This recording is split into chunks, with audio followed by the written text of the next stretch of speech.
8, You're watching the 7, Experience Comic Culture and Sales. 5, Streaming live daily to 4, Facebook, YouTube, 3, Twitch, and Twitter. 2, 1. Hi, everybody. I'm sorry you caught me, mouthing numbers because it's so much fun.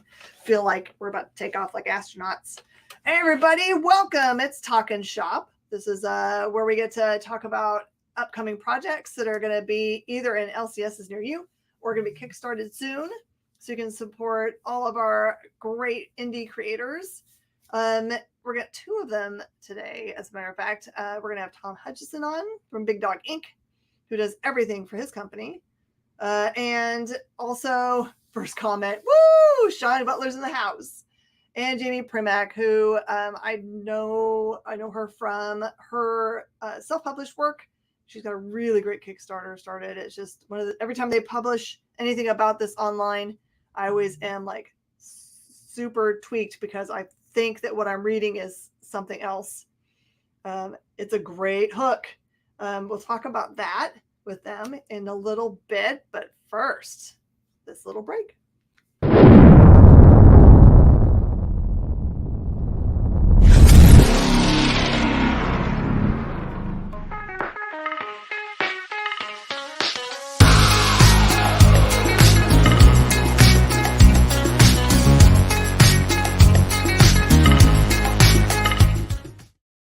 Hi, everybody, and welcome on. It's Talkin Shop here on The Experience.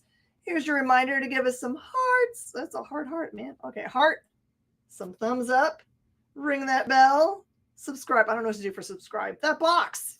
That'd be awesome. All right, everybody, welcome. Tom Hutchison. Hello. What's ring the bell? I know all the other ones. What's ring the bell? I think that's notification on Facebook. Notifications. Okay. All right. One of those things, everyone else that does this makes it seem so smooth and flawless. Sure. And I'm always just like, I don't know, make it so that you hear from us when we go on. That's right.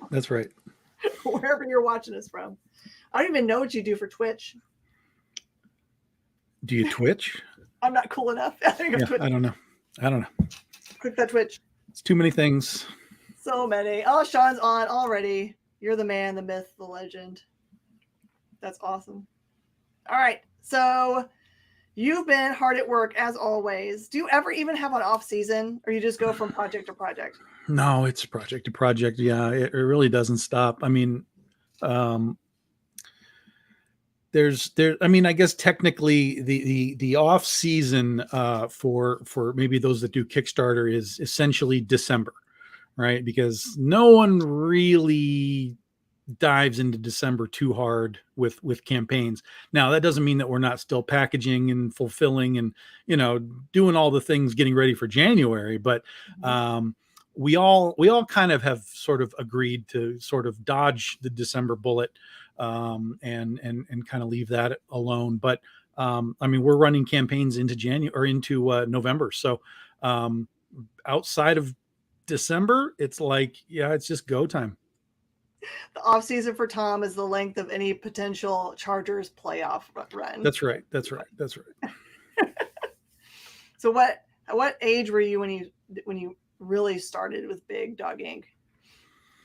So this is year 13 for us, as far as like, and I kind of count since we were published, because we were kind of monkeying around with Big Dog Inc. or comics in general a few years earlier, but we were published in 2010. That was our first published sort of time where we were like, I kind of felt like, okay, now it's real.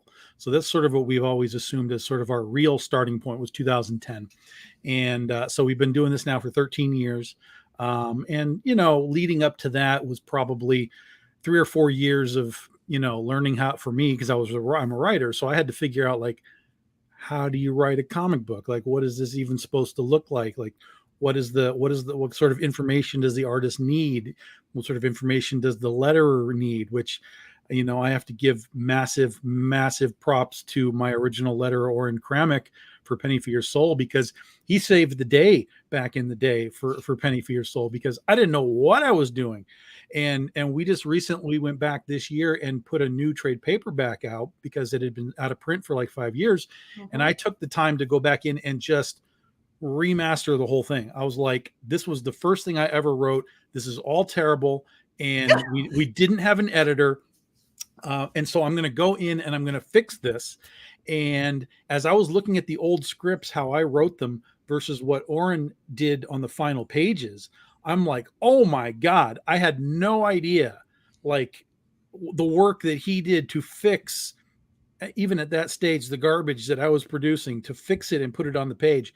And so I was like, holy God, this is, I mean, I can't even thank him enough for what he did. And so I got to go back in and sort of restructure all the dialogue. The story's all the same, but I got to restructure the dialogue. I get to find all the grammatical errors and typos and just super cleaned up. So you get the same story, but you get sort of a new reading experience, which I think is a better reading experience, because we got to, it's 13 years later of writing. So I'm excited for people to get them. We have them here now. They've officially arrived, and we're going to start shipping them out this week. I never really thought about that. I thought often about the editing process, how important the editor is to the process, but I never really thought that maybe the person that was doing the lettering would catch those kinds of things and fix them in the process. Do you think that's sure that's something that happens all the time, or is that something that was unique to you guys? You were working, well, the way you were? Yeah, for me, it went even beyond that. Like it was one thing for him to like catch I'm going to toss a comma in here or whatever it is. Like that's okay. But for me, I was writing stuff like I would have a scene like, Jen and Tom are talking at the bar, and it's just blocks of dialogue, right? But in a more polished sort of script, it wouldn't be Jen says 8 sentences and Tom says 8 sentences, right? And it's all in one big bubble.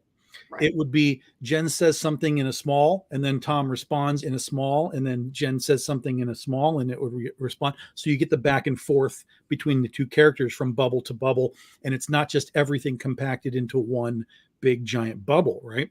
So my script was just big giant blocks of bubbles. And so he was then taking that like 4 sentences that would be in one bubble and breaking it appropriately to make more sort of story beats and character, like stop to breathe for a minute character, those kinds of things. And that's kind of stuff that that was one of the things that had never really occurred to me. It's not that I wasn't doing it through the script, but I wasn't doing it enough. Like I wasn't quite honed in on how to do that. And so when I went back through the script, I was like, wow, I didn't tell him to do that, but clearly he understood we need to finagle a little bit of stuff here. So he made the book a lot better than read a lot better than, it would have been if he had just been like copy, paste, blap. Did you have any big beats that you changed, like something you just like super irritated you that you got to change that people would notice, not just grammatical or like this sentence structure is kind of 100%. Is there something big that like you're like, oh my gosh, I don't remember that? It'll be interesting how many people really notice it. I know there's going to be people that are going to compare and see, but I'm curious to see how many people just read it and notice what's changed. Because even when I got the book back just a few days ago, I was reading it myself and I was like, this is so much better. Like this sound, everything sounds better. And there's definitely 100% things that I wrote in 2013 that I'm in 2010, that 13 years later, I'm like, that's dumb. Take that out. And either take it out or reword it, because it's really dumb. Take it out, fix it. And yeah. So I'm so much happier with this book now. Like I feel so much. It's really hard to in my brain, and maybe this is just in my brain, but it's really hard to like sell volume 1 of something when you've been working for so long, right? And you as a creator, where you were 13 years ago and where you are now, and this is so much better than what's back here, but you have to sell them the first volume, to get them into the whole thing. I want you to think about that you're like, this is not the best representation of the Right. work, but also you have to have it to understand the right. characters at all. That's right. Exactly. Right. Yeah, exactly. So you kind of have to sell it to them as like, so this is where I started and this is where we are, but I guarantee that as you go along, you will see us all growing. Art, writing, everything gets better and better and better as we all learn to work together and we know what we're doing. Um, but I think that's also part of the interesting thing with the book is that as bad as it was written, honestly, it was written bad. I think conceptually it worked, right? I think the concept of it was so strong and the characters were at least strong enough to have the audience be like, okay, I want to know what's going on here. That they sort of were able to look past the goofs in the dialogue in the lettering portion of it, and that's sort of what gave us our boost was the concept. It was like this was a concept, and that was what Diamond told me too. They were like, "There's nothing in comics about like this right now," so that was one of the reasons why they were like, "Yeah, we'll put you in the catalog." And so I think that was always it. I think we always have kind of leaned into concept and character above writing, whatever that means. And so that allowed my writing to sort of grow as, you know, as we grew on every book. Penny for Your Soul, Critter, Oz, all of them kind of have toe stubbing moments at the beginning, but as we got going, we really got going. What did it look like back then in 2010 to what is the interaction with Diamond? What did you have to prove to them, provide to them? Did you have to like give them some DNA? Did you have to provide like 5 consecutive issues all done? What did it take? Hand holding? It was I hate telling these stories because I come off sounding like weirdly arrogant and stuff, but it was easy. And that's not the right answer, right? No one should ever believe that, but it really was easy. We sent them the first issue, completely done, because that's all they asked for at that time. They were like, "Show us a completed issue." I was like, "Okay, here's the completed issue." And the way that I understand it, it had to go through a process. Like there's a process of like, do we like this? Yes or no. If it's yes, it goes to like a retail sort of process where like retailers will be like, would you buy this? Yes or no? If it's yes, basically you're in. If there's no's along the way, then they kind of analyze the no's and come back and say like, well, here's our problem. Like, here's our concern. Can we fix whatever this concern is? And then you get a chance to kind of come back and say, yeah, we can adjust, alter, whatever. And but for us, we sent it in, and I don't remember how it was too long ago, but it was relatively quickly. They came back and they were like, yeah, this is cool. Like, let's do this. Let's set up a time. Let's give you a gap so that, you know, you have a couple of issues in the can. You know, at the time we were releasing it every 2 months, not monthly. We planned that on purpose, again, to kind of try and avoid being behind or delays. And that also, I think, actually helped us a lot in sales because we almost had no attrition. So when issue 1 came out, stores were watching it sell. And at that exact same time, number 2 was in previews at that time. So while they were ordering number 2, they were watching number 1 sell. And so we had almost no attrition rate, you know, from issue 1 down to, you know, anything. Our sales were basically, you know, consistent throughout the whole series, which was great. And so we kind of maintained that every 2 months for a while on some of the other stuff until we finally felt like we got this. We know where we're at. We can do monthly books now. And Diamond was like, cool. You know, if you're ready to do it, we're ready to help you do it. You realize how rare that is to have a no attrition book? Because I think the industry standard is something like 80% drop off between number 1 and number 2. Yeah, easily. Now, this isn't to say that we sold like 20,000 units and, you know, whatever. I mean, we were only selling like 3,000 units, but we could have easily gone from like 3,000 to 1,500. But we didn't. You know, I think it fell like maybe about 5. We think we went from like 3,000 ish to like 2,500 or something, which, you know, that's not great to lose 500 issues, but it's far better than the alternative of like 50% gone, right off the bat. So Yeah. and I attribute that basically just to being in that double system. Like if we had been 1, 2, 3, they would have been ordering number 3 when number 1 was coming out. They would have already had orders for number 2 in, which might have been that 50% slash. Exactly. Yeah.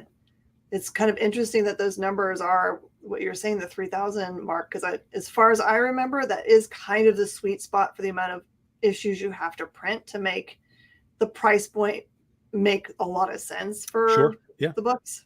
Yep. Yeah. So that's a perfect lineup. Yeah, it was a perfect storm. I mean, it all worked really, really well for us, you know. And I don't have any real explanation as to why, other than, again, it was concept worked for Diamond. It ended up working for retailers, and then it ended up working for, you know, the readers that were buying it. Yeah, that is perfect. All right, let's talk about what is coming up. You were talking to me about a really interesting concept that's coming up, the arcade. Tell me about this. So we just finished our 13-year celebration, our anniversary, with the BD13 anthology that we did in July, which did really, really well. And so we had some gap time between then and when we do our next big one, which is Princesses versus Zombies in November. So tomorrow, September 12th, we've been doing this little initiative called BDI 365, which is basically taking days out of the calendar. Like we were talking about, Batman Day, right, is Saturday. So that's like a thing on the calendar. So there's all kinds of weird days on the calendar, and we've used a lot of them. Goth Day, Princess Day, Bikini Day, Alien Abduction Day, Pillow Fight Day. So but what we've done now this year to change that up, it used to be just some special covers, right? This year, we're actually doing short stories that go along with them. So tomorrow, September 12th, is Video Games Day. And it's sort of the all-inclusive video games. There's like a video game day, right? But that's more like home video game stuff. And then there's video games, which is like just everything from the 50s to current. So it's kind of a weird little thing, but it just worked out that way. So this is going to be one of our BDI 365 stories. Basically, every year we take our characters out of their normal habitats and send them to summer camp, this camp called Camp Crossover. And so like this is our Dorothy Gale when she goes to camp, wearing her shorts and boots and her t-shirt top, you know.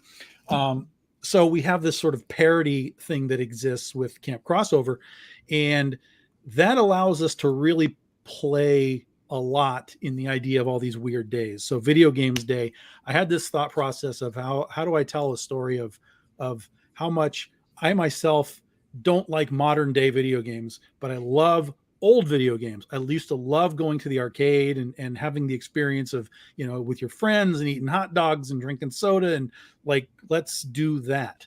So this is going to be a little short story about me. I'm basically the head counselor in this story. I exist in this Camp Crossover universe. So it's me. We're all sitting around in the camp, and some of the characters are sitting playing, you know, video games on the TV. Mm-hmm. And I'm sitting there like, this is all terrible, people. Let's go. And so we go out on a road trip and we go to an arcade, and, you know, we have a little arcade fun and talk about that. So it'll have the first appearance of a new character as well. It's also going to be an homage to a 80s movie that's celebrating 40 years this year. We're not talking about what it is, but as soon as you see it, everyone will know what's going on. So there's the fun arcade story. There's the homage. There's the new character, all in a nice little short story that will be the next little chapter in our BDI 365 initiative that was founded by Freddie Hernandez. I have to give him the credit, because we were doing all these day things. And at one point he was on one of our shows, and he was like, you know, you need to do like BDI 365. And I'm like, what do you mean? He's like, well, like a cover for every day. And I'm like, you want me to release a cover every day of the year? And he's like, well, no, but like over time you could just pick and choose, and eventually you would have some sort of thing for every calendar day. And I was like, Oh, yeah. that sounds terrifying, and we're going to do it.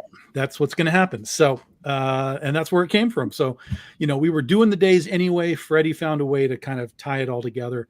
And it's been a lot of fun.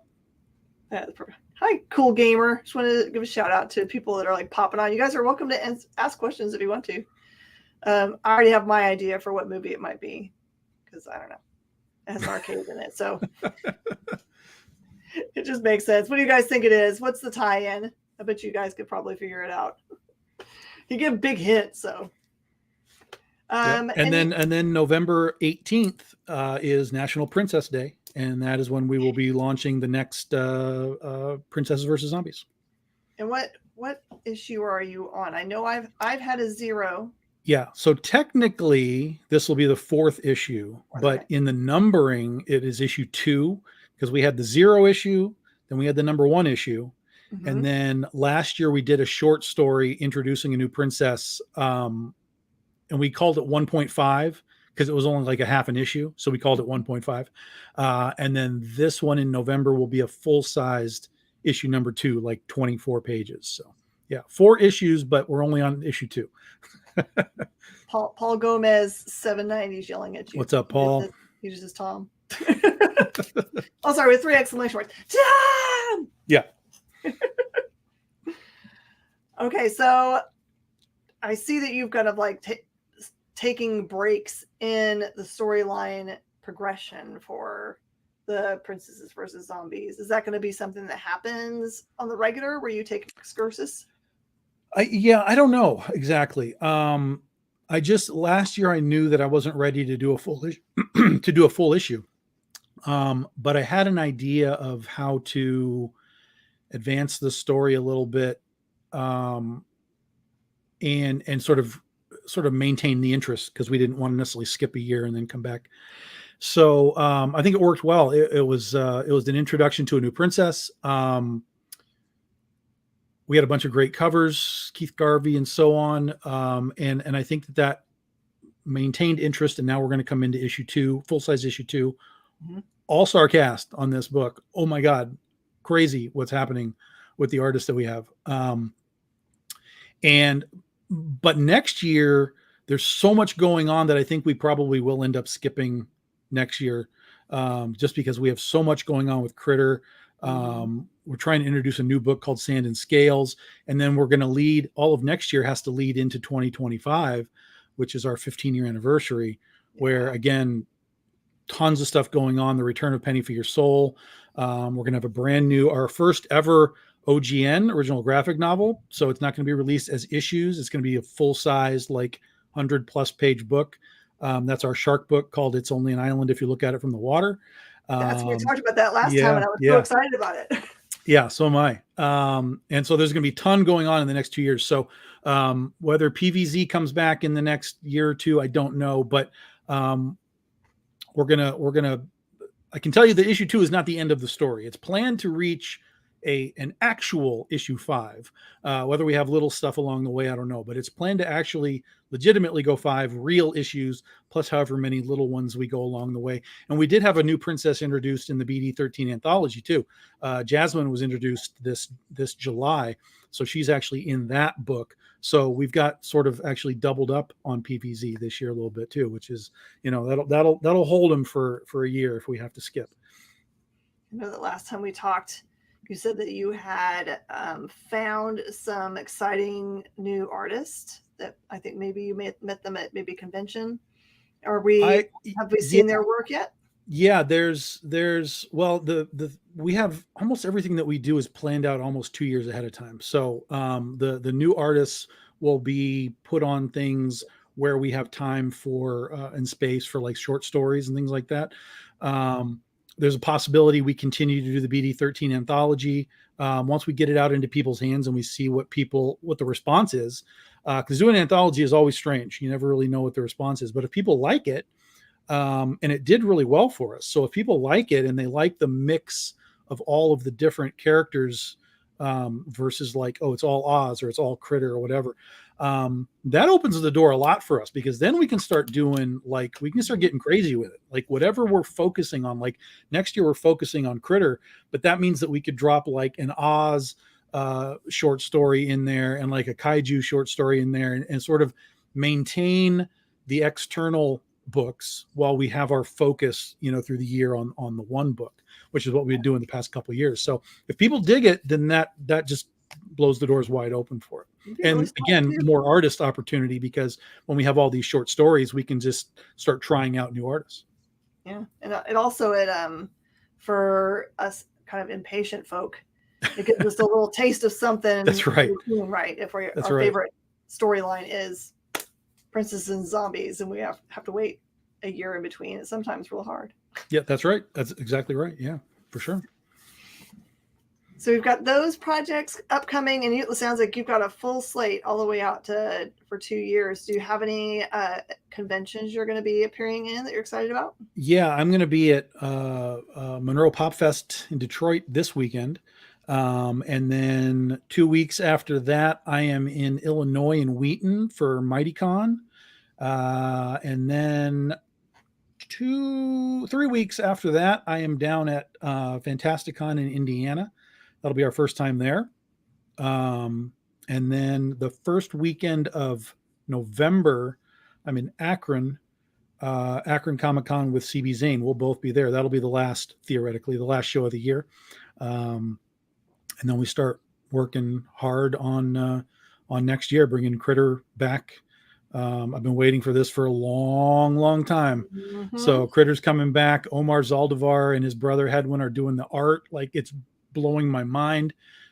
First issue's already finished. Second issue's already almost done, and we're not even in October yet. So we're so far ahead that next year we should really start to finally have all of these pieces of the infrastructure falling into place. So we've been trying to do for the last so many years that COVID blew some of that up and whatever. So, but we're so far ahead now that it's like, man, I feel like we're right on the cusp of really riding a wave of creative energy that will take us right into 2025 and beyond. So yeah. And right now, you guys, retailers and fans, we are now going to start being published by Antarctic Press. So right now in previews, you can order Exciting Comics number 41, which has the full catnip origin story, complete 28-page story. And then we're going to be in a Christmas anthology that they're doing. There'll be a short story that we have in that. And then starting in January, they're publishing Critter monthly. The old issues, they're going to reprint the old issues and run them monthly, while we are launching the new book in January on Kickstarter. So just a whole lot of Critter stuff coming around the corner here. And the toys are in Los Angeles. So all they got to do is get through customs. And then, we should probably have those in our hands by the end of the month. So we'll have Critter toys for everyone by Christmas. Fingers crossed, because that part of the process, just making it through customs, people make it sound like it's no big deal, but it's real hard. Yes. Well, thank you so much. Where's the right place for people to follow you? We already have the Kickstarter link, so you guys can follow that little link over and go ahead and get yourself your cool National Video Game Day. There you go. That's what it looks like. Keith Garvey on the, so there's only going to be 4 covers, guys. There's the Keith Garvey cover right there. That's your basic cover. And then there's a set of 3 connecting covers done by Brian Peterson and Elenia DiNapoli, with a bunch of the BDI characters just all playing arcade games, and it all connects together into a 3-piece set. So it's a very easy campaign to get involved in. It's not going to break your bank. If you're following us anywhere, you can find us pretty much anywhere here. If you just kind of search Big Dog Inc., you'll find us. We live on Facebook, BDI Comics on Twitter and Instagram. We're on TikTok now, actually. There's real content on TikTok. Oh my God. BDI Comics there as well. And then Patreon is patreon.com/Big Dog Inc. If you like to see how everything is made, get the behind the scenes scoop on it all, that's what we do over on Patreon. Perfect. Thank you so much, Tom. I always love getting to see you. I miss getting to see you in person. I'm glad to see everything working out for you, and I'm excited for what's coming for the company. and for all the creators that are part of your family, which is awesome to see that grow as well. That's it. Yeah. It's amazing that what we've done in 13 years, and we keep finding new people to join us. And, I always appreciate the invitations to come on the shows, and we'll figure out a way to get back down to your way one of these days. Oh, I would love that. You're welcome anytime. Excellent. All right, everybody, stick around. Up next is Jamie Primack. You know how when you go to Comic-Con, after Comic-Con, you go to the hotel bar, and there's a whole bunch of people playing music and dancing, and you've got Pikachu and Lara Croft Tomb Raider doing the cha-cha slide just down from Deadpool and Batman and Wonder Woman? That's every Saturday night over on the Experience Twitch channel. Join Taji Beats for the EXP Dance Party, exclusively on Twitch, twitch.tv/the_EXP.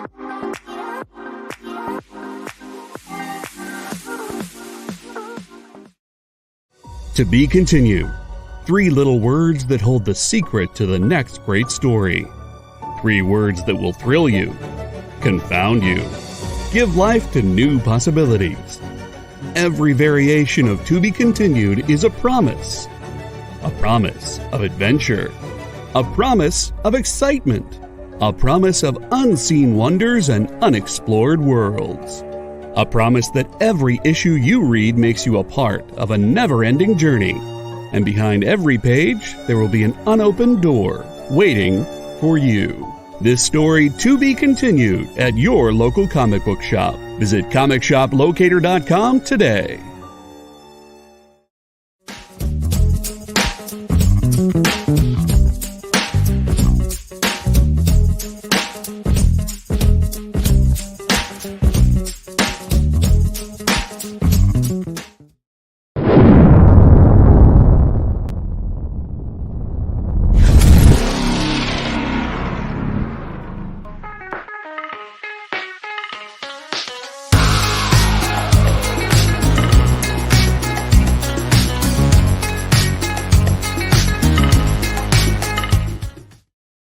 Everybody, and welcome back to Talkin Shop.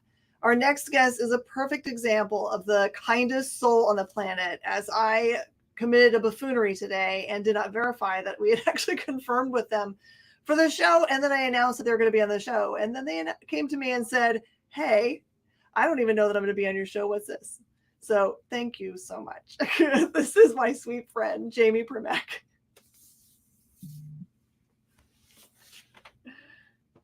They are actually not here yet. Oh, they're not here yet. All right, I'll poke them.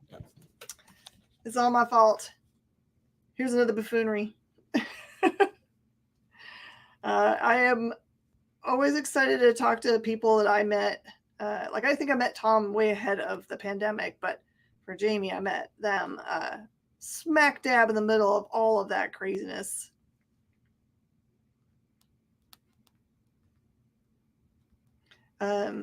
We had a group that we formed trying to get retailers together with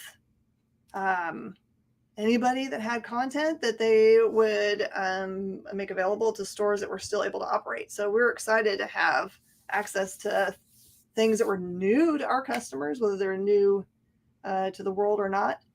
And we were thankful to connect with those folks. See, here's another one of these things where I could have just had Tom keep talking because I like hearing his voice. He's got one of those great voices. Jay, you can pop on if you want. You can talk about comics in general. Anyone have any questions, comments while we're waiting? I will have to say, let's see, we got, oh my goodness, the Oz book. The Oz book that Tom did, and it escapes my memory right now, but we got this really just awesome emerald cover of it. Mm-hmm. Like, folks, honestly, the link is in the chat to that Kickstarter. It's a pre-save link. I think Tom said they launched tomorrow, correct? Was it they're launching tomorrow? Yeah, I think they're launching. Yeah, this is the 12th. So you can go on and you can actually click the link and it'll give you a notification when it goes live, which is helpful because I always forget if I don't have a notification because reasons. Yeah, so there's not a whole lot on there because it's only a pre-launch link, but given the track record with Big Dog Inc., I would definitely say you should give it a try. And guess what? We have our second guest now. Yes. I'm going to go ahead and bring them on. Here we go. Jamie, I'm so sorry. I'm such a bonehead. Sorry, 1 second. My audio is not working.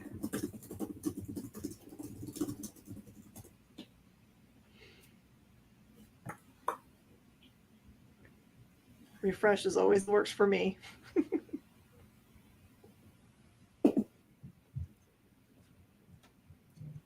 I'll tell you what, I will pull them off and in the private chat.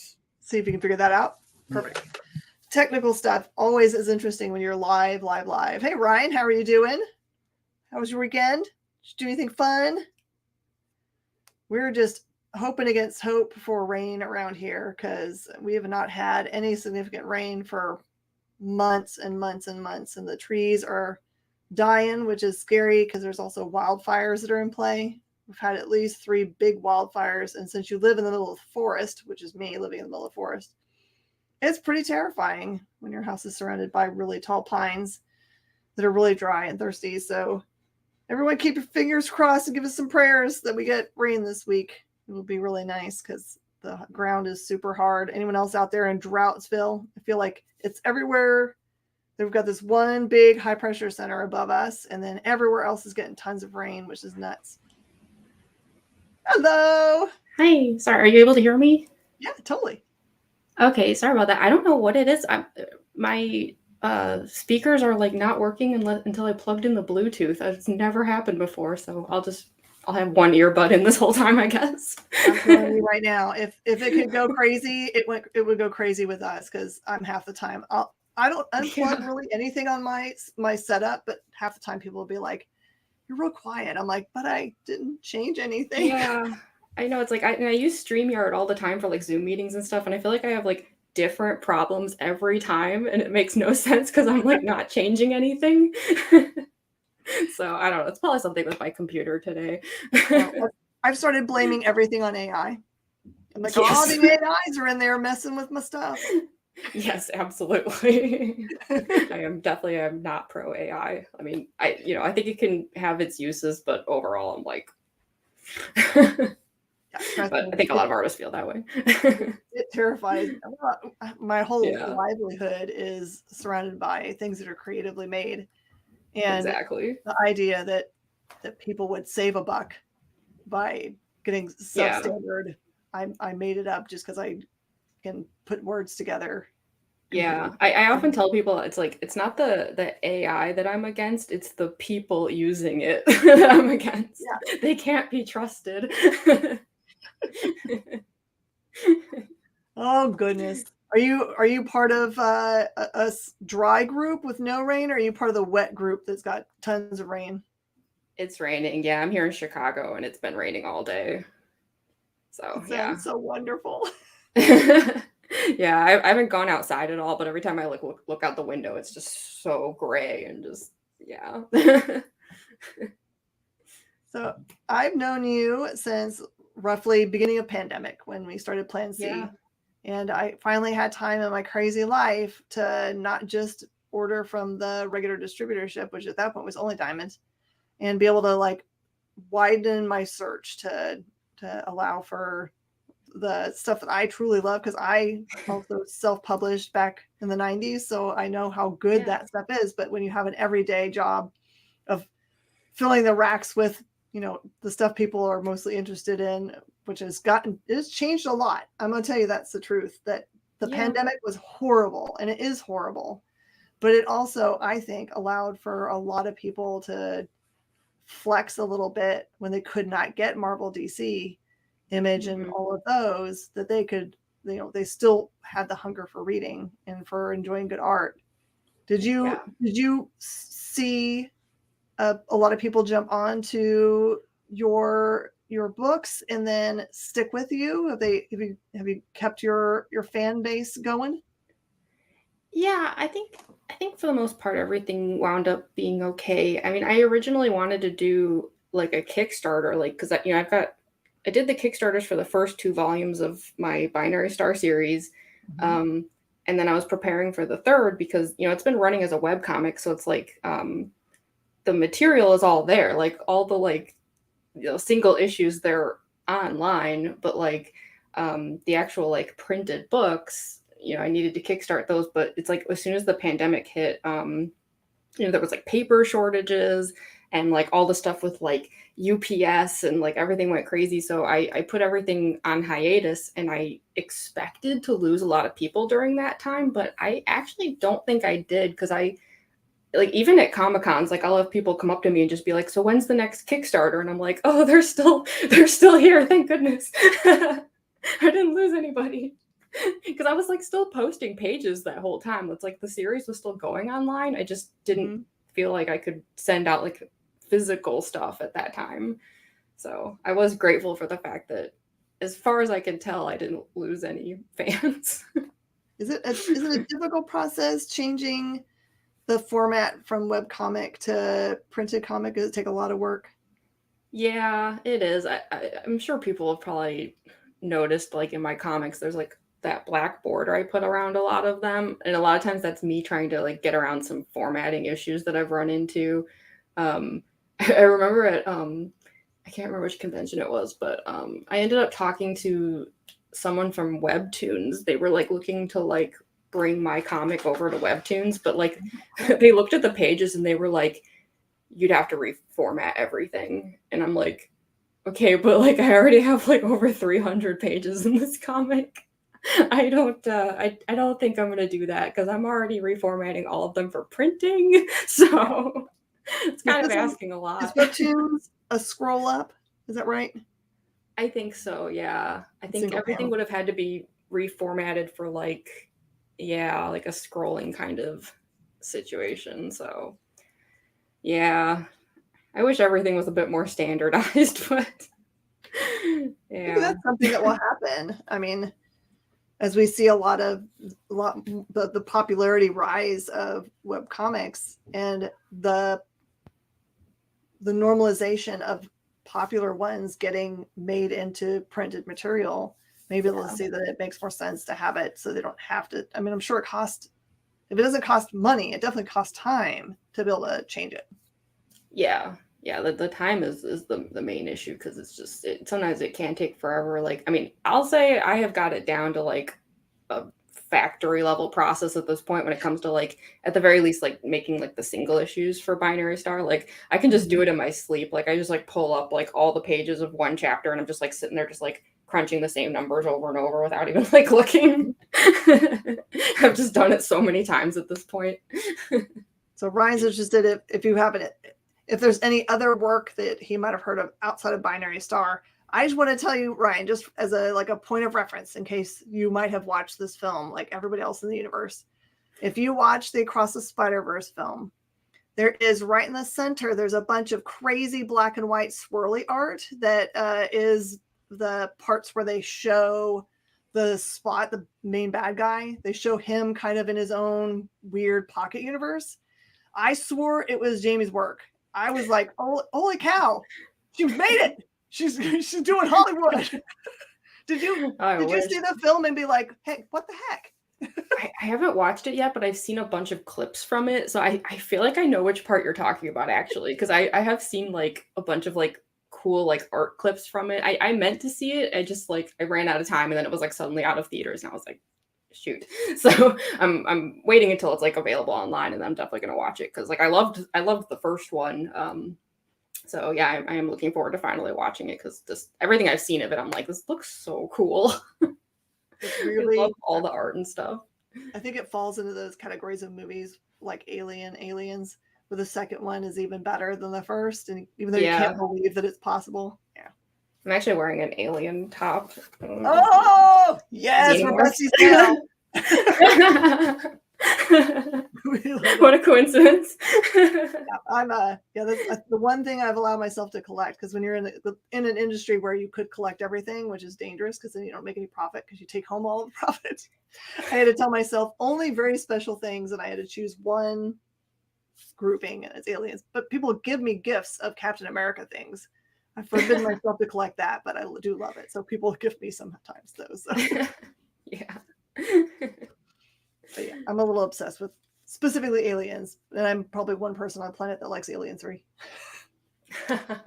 Yeah, I don't know. I know my mom likes to joke that she like that movie doesn't exist. Come on. She's like, I don't know what her deal is with it, but like it's like a running joke. Like anytime the series comes up, she's like, "What third movie? What are you talking about? That didn't happen."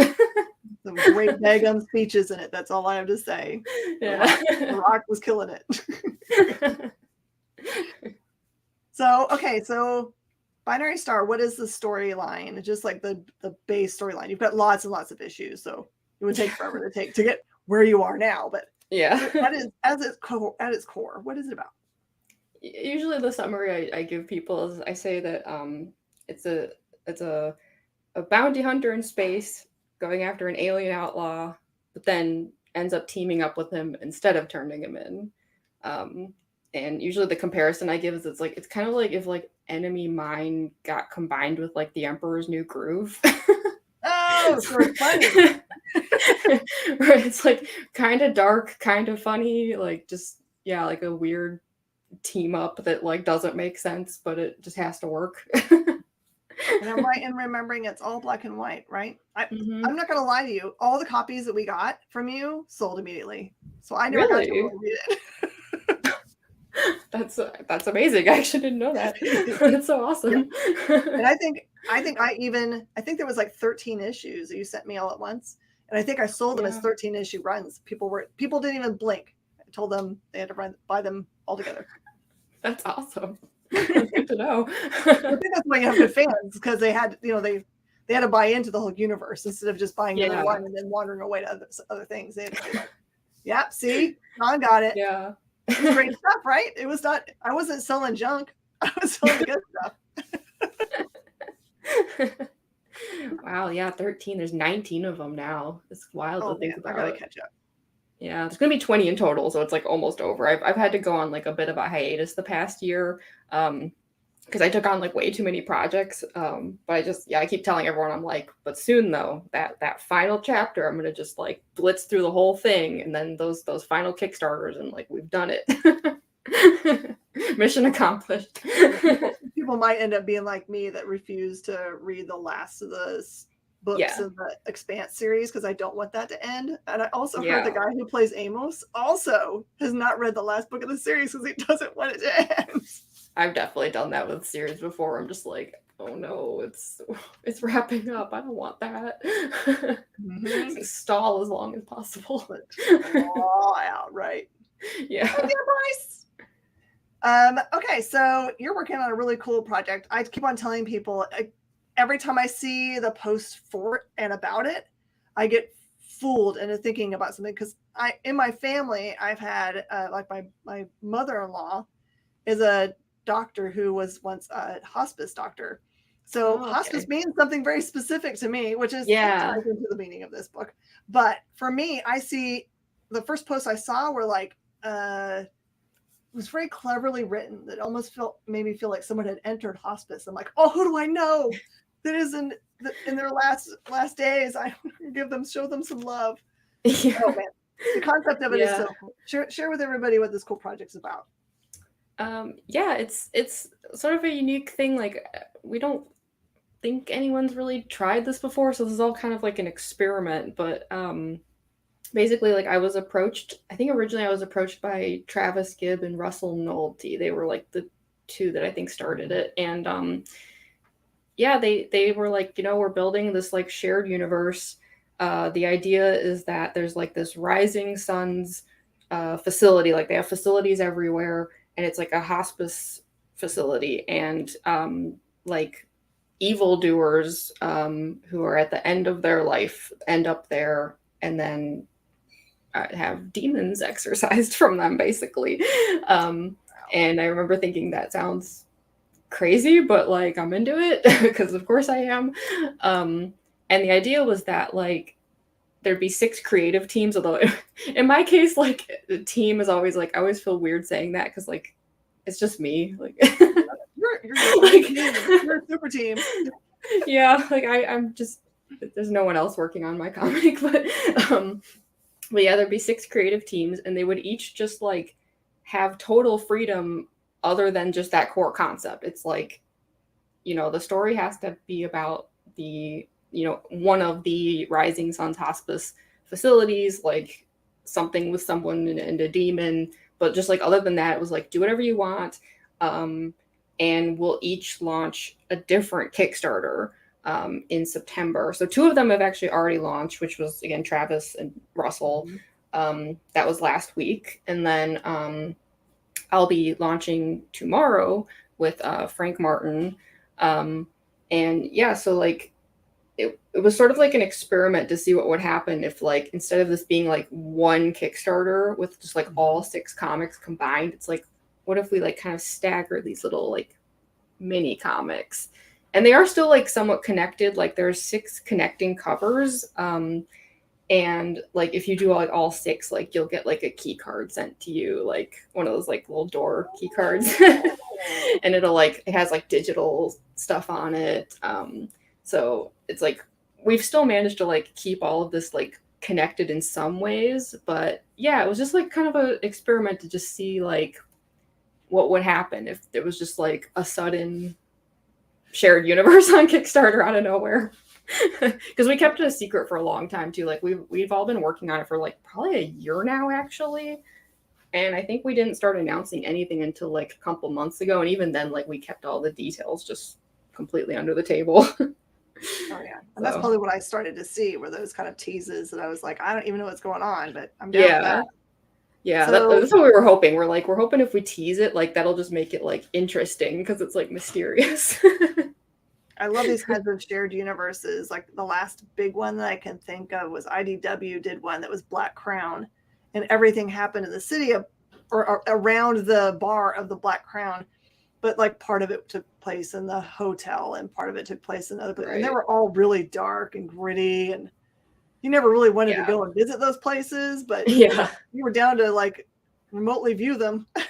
Yeah, I've always been a big fan of stuff like that. Like my comic, especially for this project, is like heavily inspired by like Silent Hill, because I've always loved that kind of thing too, where it's like each of those games and like later on like movies and stuff too. It's like it's the same town, but it's like different stories happening that are not pleasant for the people involved in them.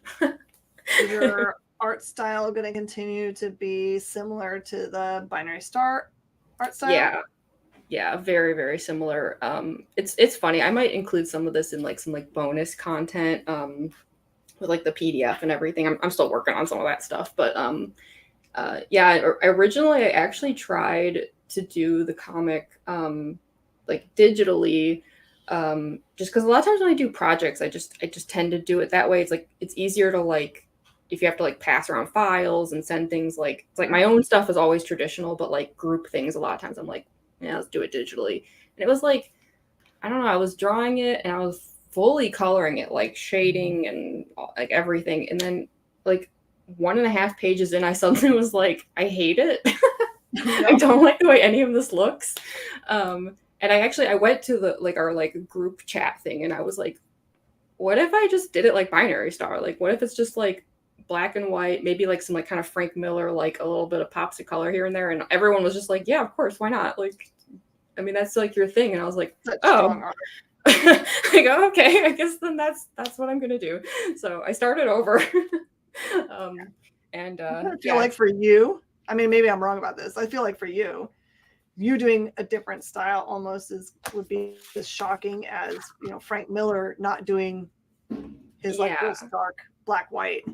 When he does that stuff, it reads as not good, but it's not that it's not good. It's just not black with white on it. Yeah. It's like not the thing you were like expecting from them. So it's like feels off somehow. Sean asks, is it being released under Travis's imprint, the Orange Cone imprint?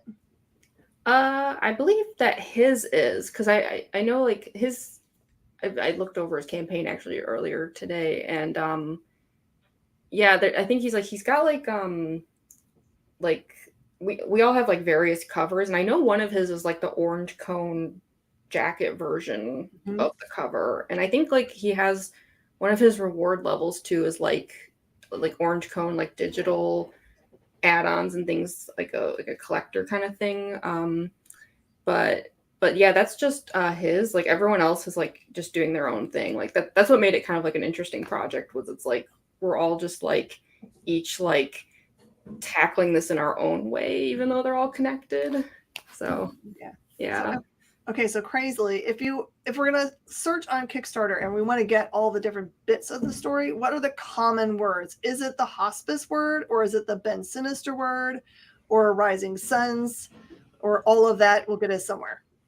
Ben Sinister would just be mine. That one's just the title of my particular story, but all of us, I mean, definitely hospice should work, because I think all of us have hospice directly in the title. We tried to like at least coordinate the titles, because I remember at one point I accidentally didn't have it coordinated with everyone else, and I got a message from Travis just being like, "Yours is the only one that's different. It's annoying me." And I was like, "Oh my god, I'm sorry. I didn't notice." Formatting. Yeah, I didn't realize. I'm sorry. So yeah, I had to like rush back, and I was like, "Oh no, change it." But yeah, I think Rising Suns probably also would work. I would think. Okay. But yeah, I think if you just search hospice, all 6 of them. Well, 2 of them that are launched, and then the other 4 are like the pre-launch pages right now. You mentioned you were like really busy with future projects. Are there any that you're allowed to talk about? Trying to think. I mean, a lot of them I've started to get through finally. Like, I mean, hospice was definitely like the biggest one that it was kind of frustrating that I couldn't talk about it, because like I've been working on it so much this past year and I couldn't say anything. And so sometimes I had to tell people, I'm like, I know it seems like maybe I've gotten lazy or something, because there haven't been new binary star pages and I haven't been on social media much. I've been super quiet. And it's like, I promise I am doing stuff. I just can't say anything about it. So that's kind of been the main thing. I mean, there's been like a few other projects. Like I think I recently did like with Travis, Cthulhu Invades Neverland was one of them. Oh yeah. And that's a case where like I did it like digitally, like I colored it and everything, which I know is not what's expected of me, but see, that's beautiful. You were acting like you didn't like your stuff, and it looks so good. Thank you. Yeah, so sometimes when I do stuff like this, like I just like see it as like an excuse to like kind of try something different. But at least in that case, it was only like 8 pages. But I think like a full like 20+ page comic, I was like, oh, I just would rather do my usual binary star kind of style though. So yeah, I've been doing like projects like that, like anthologies and things. But yeah, the hospice has been the one that's been taking up like lots and lots of time, and so it was such a relief when I was finally able to talk about it, because it's like, see, this is what I've been doing. I didn't just disappear. Where's the best place for people to follow you on social media? Make sure they're always knowing when the next thing is going to come out from you. I'm pretty much everywhere at this point. Facebook, Twitter, I'm on Tumblr. I'm even on TikTok, although the art stuff I post there is like more like fandom stuff. So I don't know if anyone's interested in that. It's like I'll do like making of fan art things and stuff like that. Is it just your full name typed out? Yeah, I think pretty much all of my social media is just under my name. Yeah. Binary Star you can find on Tapas, and that even has its own Facebook page and its own Tumblr page. I think usually if you just search like Binary Star comic, it should show up. But yeah, I'm on pretty much like every social media platform just under my name, just at Jamie Premack. Thank you so much, Jamie, for being willing to pop on a day when you didn't know you were going to be on, and I announced you're going to be on. And I told you the wrong time because I'm a dummy. Oh, is that what happened? I wasn't sure, because I like it was fine because I was already set up. Like I was pre-filming some stuff for the Kickstarter, so I was already like sitting here with everything set up, and then I saw the message and I was like, oh my gosh, did I mess up? I'm so sorry. The common problem I have where my producer is in Eastern time, and I know to convert the time in my head, but for some reason I didn't. So it's me. No, it's okay. I think like every single person on the hospice project is Eastern time except me. I swear I'm like the one person who isn't. So I'm used to this happening. It's totally fine. And I appreciate the chance to pop on. Make sure that you back this awesome Kickstarter before launch tomorrow. Get yourself in early and get those cool extra goodies that they always seem to add to the best of those. Thank you so much. I'm so glad to get to see you. Yeah, same. Hopefully we'll get to see you again soon when you got the next project going. We'll have you back on. Definitely. Thank you so much. Thanks everyone for being here. I'll see you guys in next week, same time, for some more Talkin Shop. Bye, y'all. Join the party. Head over to our link tree to find all the links for everywhere the experience is all the time.